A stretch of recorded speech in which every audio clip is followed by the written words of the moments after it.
Maya tersenyum tipis. Kamu tidak perlu tahu alasan di balik itu semua. Karena nasi sudah menjadi bubur, Rehan. Rehan sudah meninggal. Mama dan Papa tidak cepat mencegahnya. Setelah mengatakan itu, Maya langsung pergi dan masuk ke dalam kamarnya, seolah ia tengah menghindar dari pertanyaan dari Jani, seolah ia tidak ingin memberitahu apapun kepada perempuan itu tentang kematian Rehan yang cukup mengenaskan itu. Jani menelan saliva dengan pelan. Sepertinya hanya aku yang tidak tahu apapun tentang semua ini. Semuanya menutupi kasus ini. Bahkan Papa enggan memasukkan dia ke penjara. Harusnya nyawa dibayar dengan nyawa. Bukankah ini tidak adil? Suamiku harus meninggal, sementara dia menikmati semua fasilitas mewah yang dimiliki oleh kedua orang tuanya, dan kini harus menjadi suamiku. Aku menikah di atas penderitaan yang Mas Rehan alami. Rasanya tidak adil. Aku yang akan membalaskan semua ini. Jani kembali ke dalam kamarnya, mencari ponselnya yang ia tinggal di sana. Lagi nyari apa kamu? Tiba-tiba saja Arga keluar dari kamar mandi dan kini tubuhnya hanya dililit oleh handuk saja. Spontan Jani membalikkan tubuhnya, tak ingin melihat tubuh setengah. Mencari HP-ku. Aku akan segera pergi. Sebaiknya kamu segera pakai bajumu, ucapnya, kemudian mengambil ponselnya yang ia taruh di bawah bantal. Baru saja ia hendak melangkah keluar dari kamarnya, tiba-tiba saja tangan kekar itu menahan tangan Jani. Sontak ia menoleh dan menatap datar wajah suaminya itu. Ada apa lagi? Tanyanya kemudian. Kamu mau pergi kemana lagi? Jangan sampai aku diminta untuk mencarimu, ucapnya kesal. Aku hanya ingin bertemu dengan teman-temanku saja. Aku sudah janji akan menemani mereka ke salon hari ini. Lepaskan tanganku, ucap Jani, sembari menarik paksa tangan Arga agar melepasnya. Namun lelaki itu tak juga melepasnya. Ia malah mendekati perempuan itu dan menatapnya dengan tatapan dekatnya. Kamu tahu kan siapa kamu sekarang? Istriku. Itu artinya jika aku tidak mengizinkanmu pergi, artinya jangan pergi. Jani mengerutkan keningnya. Apa-apaan sih kamu, Mas? Lagi pula pernikahan kita hanya pernikahan paksa, hanya sampai hamil. Kalau begitu, akan kuhamili kamu sekarang juga, ucapnya, lalu mendekap perempuan itu. Hanya dengan satu tarikan saja, tubuh mungil Jani sudah masuk ke dalam dekapannya. Mas, kamu gila, aku tidak mau, lepaskan aku. Pekik Jani meronta-ronta, mencoba lepas dari dekapan suaminya itu. Dosa jika kamu menolaknya, Jani. Lagi pula tidak akan ada yang memarahi kita jika melakukan ini. Kamu sudah berani bermain-main denganku. Itu artinya kamu harus menerima semua yang akan kulakukan padamu. Senyum menyeringai, menyeramkan membuat tubuh Jani bergidik ngeri. Aku tidak mau. Meskipun kamu suamiku, bukan berarti seenaknya kamu menyentuhku, pekiknya lagi. Namun Arga tak peduli. Didorongnya tubuh perempuan itu, kemudian menarik paksa dress yang dikenakan oleh Jani hingga membuat perempuan itu kini hanya, aku mohon jangan sentuh aku lagi. Aku tidak mau, ucapnya lirik. Arga tersenyum miring. Sudah lama sekali aku mendambakan kamu ini, Jani, dan sekarang kamu tidak akan bisa lari dariku, ucapnya lalu meraup perempuan itu dengan ganas.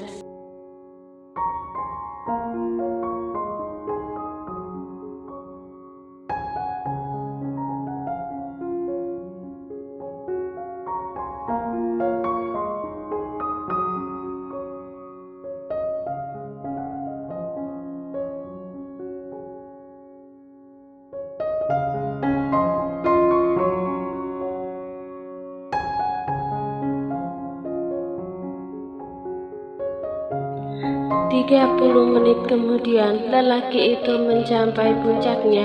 Didorongnya semakin brutal tubuh perempuan itu hingga membuatnya memekik hebat dengan suara tangis yang menggelegar. Tubuhnya ambruk di samping Jani yang sudah tidak tahu lagi harus berbuat apa. Menangis pun tidak ada gunanya. Tubuhnya luluh lantak oleh Arga yang menyiksanya bertubi-tubi dengan benda keras dan besar itu. Arga kemudian menoleh pada Jani dan menatapnya dengan lekat. Karena Rehan mengetahui semua kejahatan yang dilakukan oleh Mama dan Papa terhadap kedua orang tuamu. Mereka pula yang memintaku untuk sabotase mobil Rehan agar ia mati saat itu juga, ucapnya kemudian beranjak dari tempat tidur dan masuk ke dalam kamar mandi. Hati Jani teriris begitu dalam. Apa yang dikatakan oleh Arga benar-benar di luar nalar. Jani menggelengkan kepalanya seraya menutupi tubuhnya dengan selimut. Mana mungkin Mama dan Papa tega melakukan itu? Tidak mungkin. Arga pasti bohong. Atau mungkin dia yang ingin menutupi semuanya. Dia yang telah melenyapkan orang tuaku dan juga suamiku. Pria bajingan sepertinya lah yang pantas dijuluki pembunuh, bukan Mama dan Papa. Di bawah guyuran shower, Jani duduk sembari memeluk kedua lutut kakinya, sembari menangis sendu. Seluruh tubuhnya serasa remuk karena ulah Arga yang tak pernah menggunakan hati. Jika sudah bersamanya, mana punya hati, bahkan jantungmu mungkin dia tak punya. Andai melenyapkan dilegalkan, sudah kulenyapkan kamu Arga. Pria sialan yang seharusnya kamu yang mati, bukan Mas Rehan. Jani mengusap wajahnya, kemudian menangis histeris. Ingin rasanya ia mengakhiri hidupnya saat ini juga, memotong urat nadinya dan pergi untuk selamanya dari dunia ini. Namun semuanya tak mudah seperti membalikkan tangan. Ia tidak ingin mati konyol. Ada harapan yang belum tersampaikan. Masih berharap Rehan kembali dan menolongnya. Waktu sudah menunjukkan angka 2 siang. Jani pamit kepada sang mama jika ia hendak pergi menemui teman-temannya di sebuah kafe.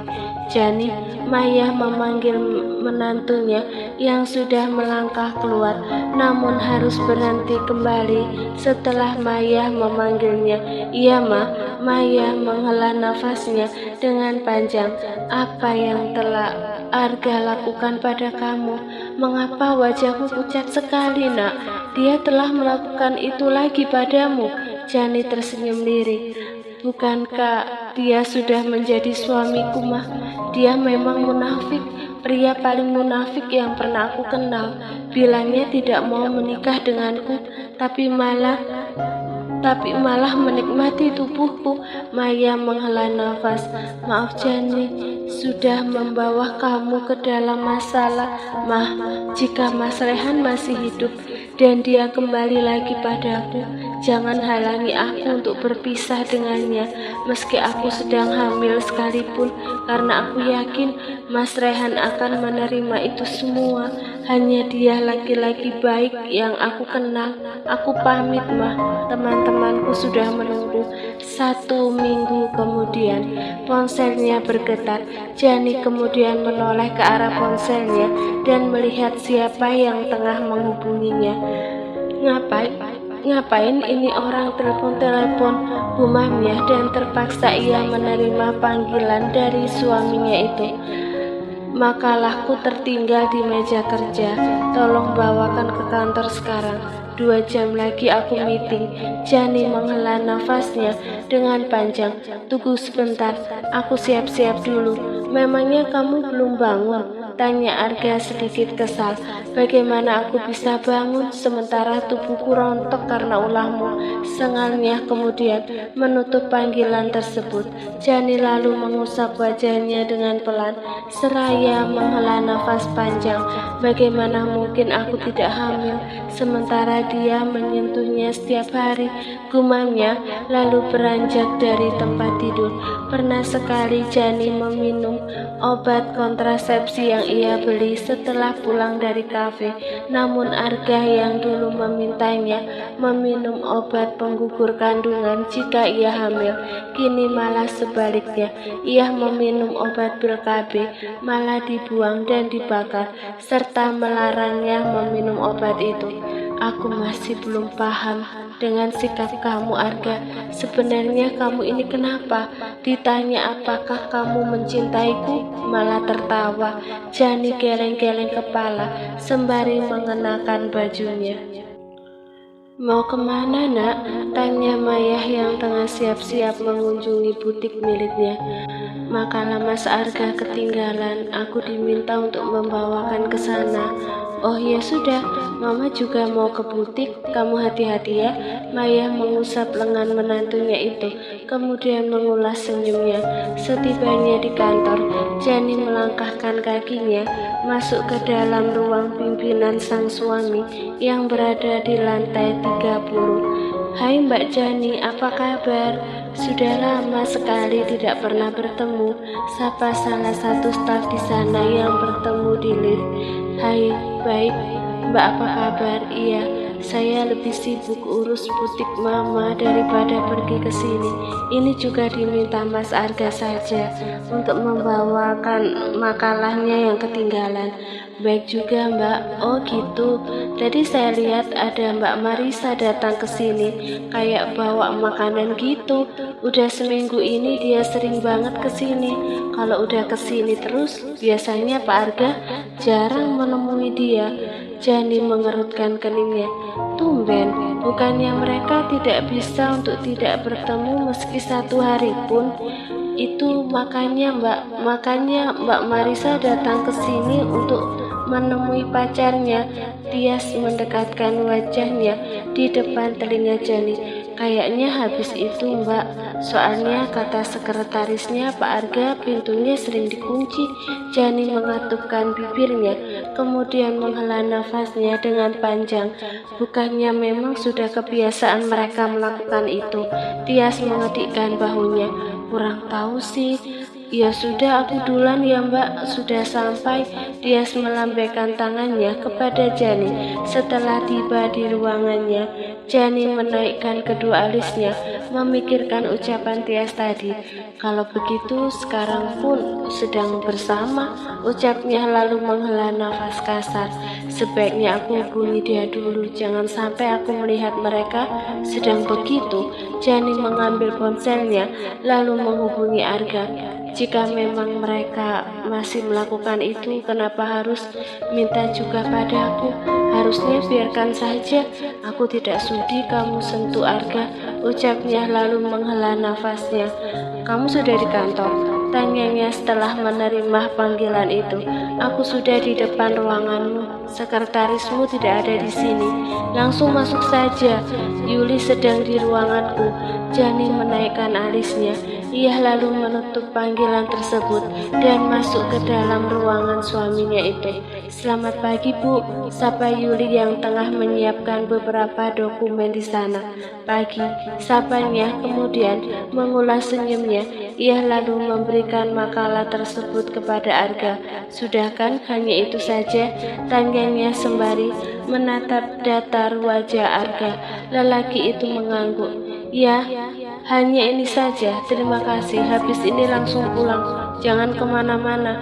Jani mengerutkan keningnya. Baru kali ini dia mengucapkan terima kasih padaku, atau karena ada Yuli di depannya. Bisa jadi karena itu. Iya, lagi pula aku memang tidak pernah pergi kemanapun selain bertemu dengan teman-temanku, dan mereka semua sudah memiliki keluarga masing-masing. Arga mengangguk. Ia kemudian memberikan makalah tersebut kepada Yuli. Jangan lupa nanti makalah ini dibawa. Proyek ini harus goal untuk menutupi kerugian proyek kemarin. Kenapa rugi? Keteledoran kamu lagi.